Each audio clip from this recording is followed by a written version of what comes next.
Hello, ladies and gents, boys and girls, people of all ages, sexualities, and identities, and welcome back to another Doctor Who review. And today's Doctor Who review is none other than the audio Timeworks. The Doctor, Keris, and Charlotte are all on a planet where time is kind of, let's just say, displaced. The displaced time means that if you're between one moment or another, you may be in a different sort of time zone, and everything is either moving faster or slower. So this is in a way kind of very similar to A World Enough in Time.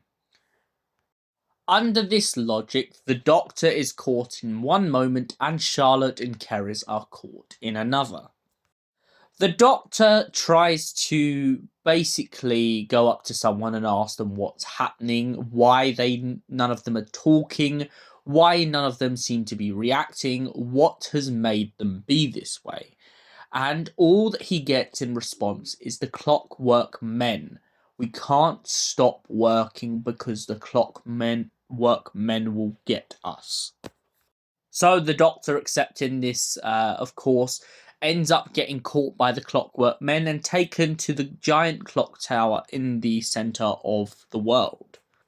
Inside the clock tower, he finds himself face to face with the monarchy. The monarchy are being controlled by the clockwork men and seem to essentially be too scared to rebel against their oppressors.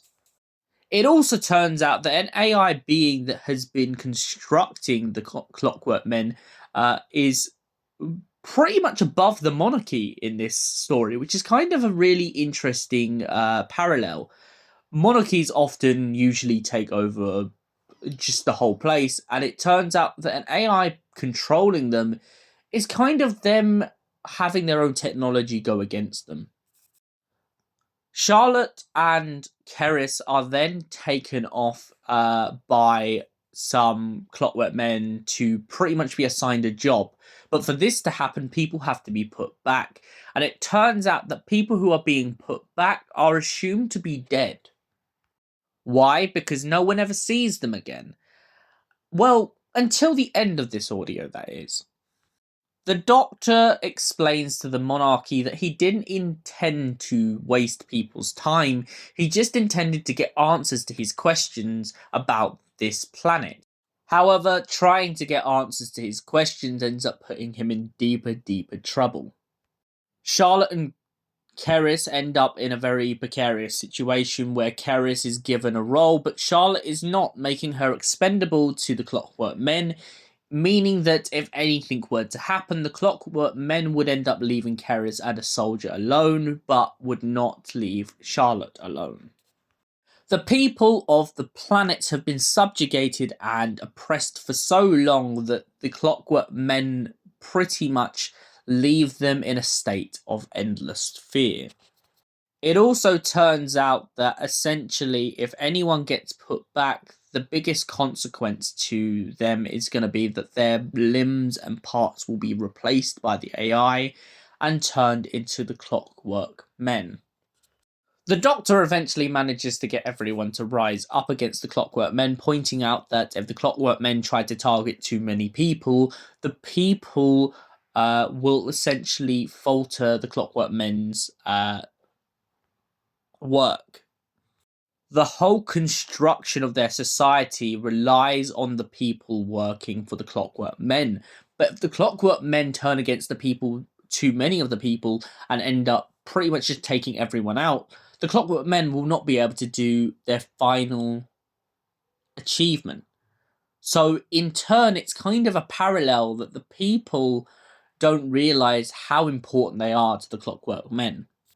When the Doctor points this out and the people start ripping the clockwork men apart, essentially the whole system begins crumbling down. However, the old king has given in to the clockwork men, believing that they can never overtake them. The Doctor wakes him up, and along with his son, they both get him back on side and point out to him that the AI has lost. The system has lost. The people have won. Viva la revolution. They will rise and live again. People come flooding out of the clock tower, people who have survived being put back but not been turned into clockwork people. And the Doctor and his friends decide to stay for a little while, finally taking that break that Keris points out the Doctor promised them in the first place. In the beginning of this audio, Keris pretty much just kind of moans at the Doctor because he's always going on about taking them somewhere nice, and then he ends up taking them into trouble. He has a fair point. So, Doctor Who, Time Works. What did I think of this audio overall? Absolutely love the concept, but I do feel like some bits are slow. I get it. It's a timepiece. It's a piece that really kind of relies on you taking your time to listen to it. However, I feel like the one thing that holds this whole story back is the constant back and forth. The relying on the monologues of the other characters to tell you what has happened to this world.